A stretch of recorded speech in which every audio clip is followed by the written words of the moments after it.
बल्कि पूरे भारत में दो तरह का शिक्षा का व्यवस्था है।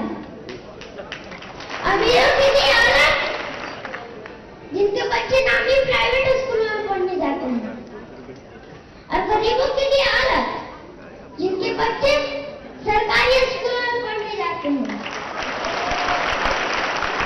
इससे साफ मालूम होता है प्राइवेट स्कूलों की अपेक्षा सरकारी स्कूलों में शिक्षा तथा सुविधाओं का घोर अभाव है।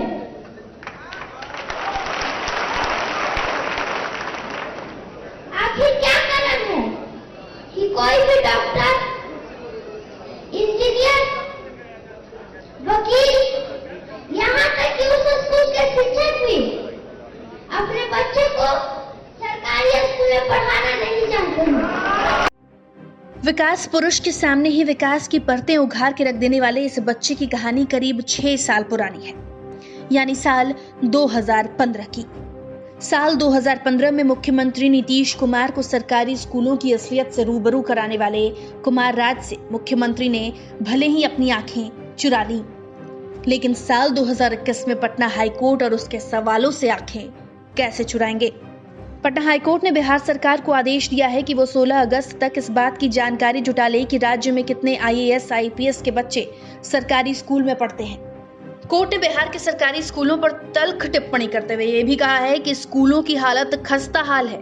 सरकार इन स्कूलों में पढ़ाने वाले गेस्ट शिक्षकों की बहाली को निरस्त करने से पहले क्या ये सोचती है कि टीचरों को हटाने से बच्चों की पढ़ाई पर क्या असर होगा। असल में साल 2018 में बिहार सरकार ने सरकारी स्कूलों में बच्चों को पढ़ाने के लिए तकरीबन 4200 गेस्ट टीचर के लिए वैकेंसी निकाली थी। जब टीचरों की बहाली चल रही थी तो उसी दौरान तकरीबन 500 गेस्ट टीचर की बहाली को सरकार ने ये कहकर निरस्त कर दिया कि उनकी बहाली एक तय तारीख के बाद हुई है।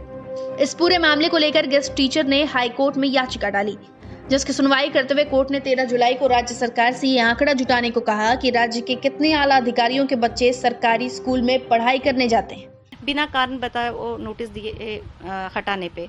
लेकिन अब जो है कोर्ट इस प्रदेश में जो जिस तरीके से शिक्षा की स्थिति है, जो कि बार बार मीडिया में आता रहा है और बहुत सालों से जब से शिक्षा घोटाला हुआ उसके बाद से ये स्थिति जो है सब लोगों तक पहुंचनी शुरू हुई। उसके बाद से कोर्ट का कंसर्न जो है ओवरऑल बिहार के एजुकेशन सिस्टम, स्पेशली जो गरीब लोग हैं उन लोगों का ऊपर जो इसका इम्प्लीकेशंस हो रहा है, क्योंकि अमीर लोग या इन्फ्लुएंशियल लोग तो अपने बच्चों को बाहर पढ़ने भेज दे रहे हैं या प्राइवेट स्कूल्स में पढ़ा रहे हैं, लेकिन गरीब तबके के बच्चे जो हैं वो सबसे ज़्यादा इससे इफेक्टेड हो रहे हैं। उस वजह से कोर्ट ने इसका संज्ञान लिया है। बिहार में फिलहाल 209 IAS और 219 IPS अधिकारी कार्यरत हैं। वहीं कुल सरकारी स्कूलों की संख्या देखी जाए तो प्रदेश में 72,663 सरकारी स्कूल हैं। इनमें प्राथमिक स्कूलों की संख्या 42,573, उच्च प्राथमिक विद्यालयों की संख्या 25,587, माध्यमिक स्कूलों की संख्या 2,286 और उच्च माध्यमिक स्कूलों की संख्या 2,217 है।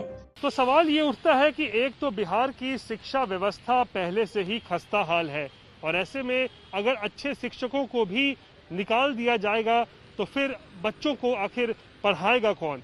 और शायद इसीलिए पटना हाईकोर्ट ने ये टिप्पणी की है कि जब तक इन सरकारी स्कूलों में IAS और IPS अधिकारियों के बच्चे नहीं पढ़ेंगे तब तक इन स्कूलों की हालत नहीं सुधरेगी।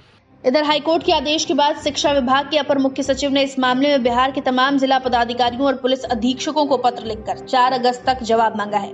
कोर्ट के आदेश पर सत्ता पक्ष से लेकर विपक्ष के नेता लहालोट हैं, पूछ रहे हैं कि भला कानून का क्रियान्वयन कराने वाले ब्यूरोक्रेट्स के बच्चे सरकारी स्कूल में क्यों न पढ़े।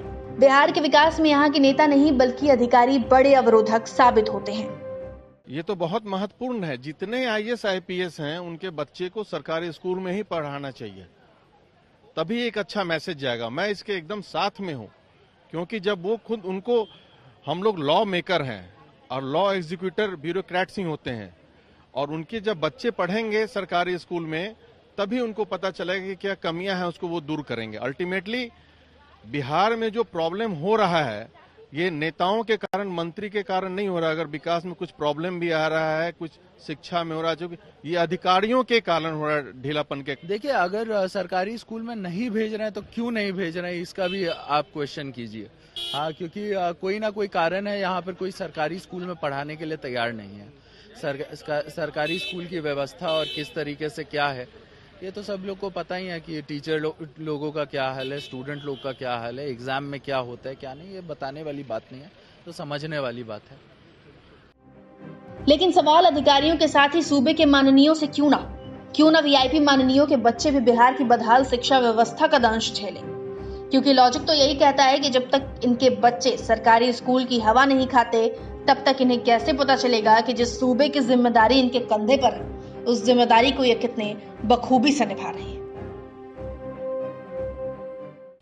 देश में तमाम ऐसे आईएएस और आईपीएस अधिकारी हैं जो बिहार के सरकारी स्कूलों से ही पढ़ के निकले हैं, लेकिन अब वक्त बदल चुका है और जब ये रिपोर्ट आएगा कि आखिर बिहार के कितने आईएएस और आईपीएस अधिकारी अपने बच्चों को सरकारी स्कूलों में पढ़ाते हैं, जवाब में अगर कुछ गिने चुने अफसरों का नाम सामने आ जाए तो ये उनका साहस माना जाएगा, सरकारी स्कूलों की काबिलियत नहीं। कैमरा पर्सन नदीम आलम के साथ रोहित सिंह, पटना।